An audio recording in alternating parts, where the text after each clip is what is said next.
Bismillahirrahmanirrahim.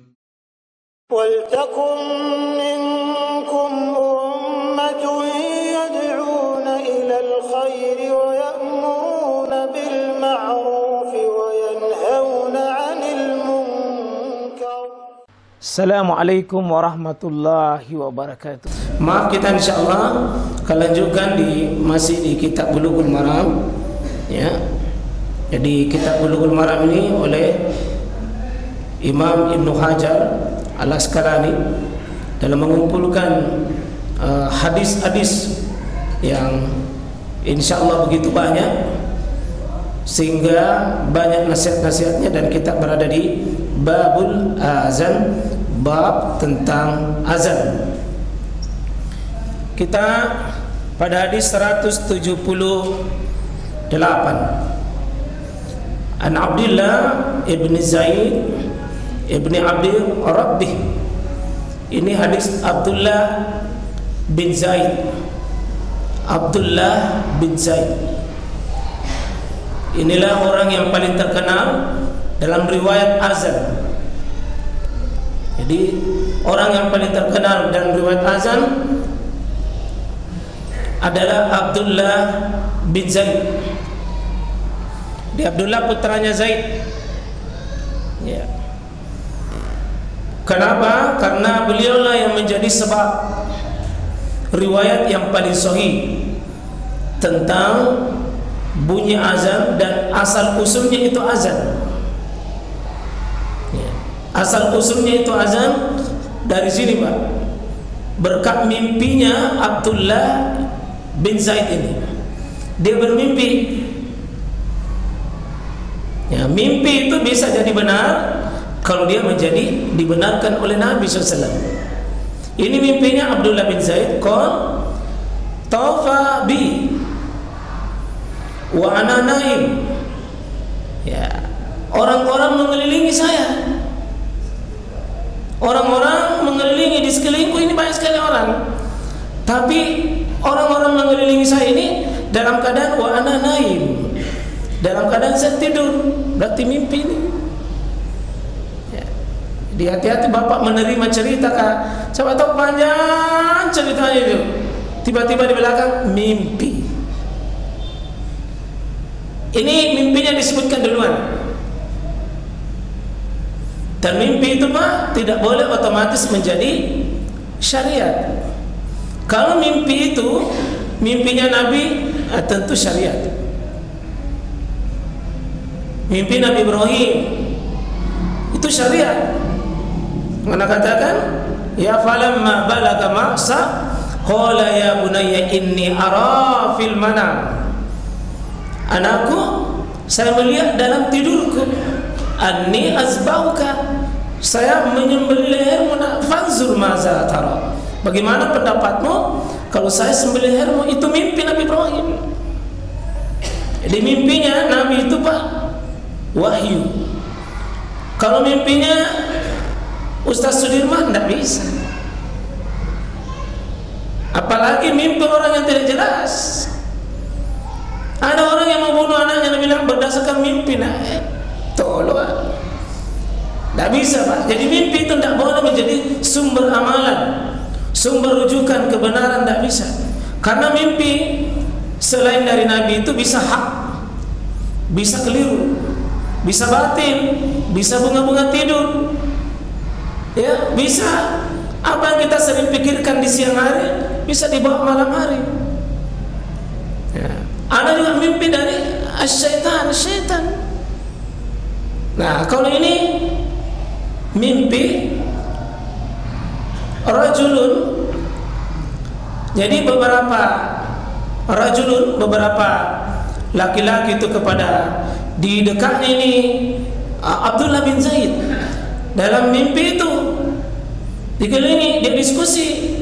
Faqala taqul, maka dalam mimpi itu diajarkanlah kalimat untuk menyambut suara salat itu, azan salat, Allahu Akbar, Allahu Akbar, Allahu Akbar.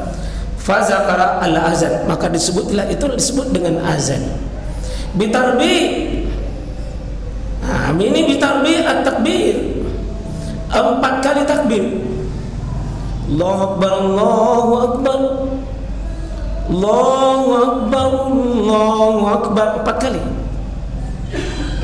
Kalau dalam hadis ini Pak, bitarbi takbir, bighairi tarji, wal iqamata furad. Jadi untuk azan ini 4, bukan tarji 2 kali. Karena nanti Pak dalam hadis yang lain di kitab ini juga kita akan melihat takbir itu bukan 4 tapi 2 kali. Dan itu juga sahih riwayat Imam Muslim. Jadi kalau menurut hadis ini takbir itu 4 kali. Dan ini pendapat paling banyak ulama ambil. Pendapat yang paling masyhur 4 kali itu, dan mungkin yang banyak kita lakukan. Tapi ingat Pak, suatu saat seandainya orang azan itu Allahu Akbar, Allahu Akbar, tidak diulang lagi, 2 kali saja. Sahih riwayat Imam Muslim. Cuma di Indonesia ini jarang dipraktekkan begini. Tadi negara-negara lain pada. Nanti ini azan ada namanya mutanawwi'nya Pak. Artinya at-tanawwu, beragam modelnya. Jangan kaget Pak kalau orang azannya 4, azannya 2 kali. Allahu Akbar, Allahu Akbar itu riwayat ini 4. Bitarbi namanya. Ya, laisa bighairi tarji, tidak diulang 2 kali. Ya, iqamah aslinya furad, itu 1 kali tunggal. Kalau azan itu tidak tarji, tidak diulang. Nah, 4. Nanti hadis lain, ya. Hadis lain itu cuma 2 Pak. Nanti insya Allah mudah-mudahan kita akan lihatkan model-model azan yang ada. Yang sunnah, kalau masyarakat sudah paham, sekali lagi bagusnya model azan pertama sekali waktu, model azan kedua, model azan ketiga. Kita akan lihat nanti model-model azan itu. Kita cuma sering mendengarkan satu model. Jadi azan itu Pak beragam, iqamah juga beragam. Nanti doa iftitah itu beragam, doa rukuk beragam, i'tidal beragam, sujud itu beragam, duduk antara sujud beragam, tasyahud itu banyak, salawat banyak. Jadi bukan cuma satu sumber. Kalau kita kumpul itu menarik Pak, sebenarnya bacaan-bacaan dalam sholat itu. Awal iqamah untuk qamat itu ya 1 kali saja. Illa qad qamatis shalah, kecuali qad qamatis shalah itu yang diulang 2 kali. Kalau qad qamatis shalah itu tarjih, dia diulang itu. Qamatis shalah, qad qamatis shalah. Mohon Pak, ini yang saya sering dengar qamat ini terbalik caranya. Yang benar qad qamat, karena ini tidak bisa dimatikan kalau lanjut, maka menjadi barisnya itu qad qamati as-salatu. Jangan qad qamatus salati. Terbalik itu. Ada yang tukang azan saya dengar begitu. Qad qamatus salati, qad qamatis salat. Salatu.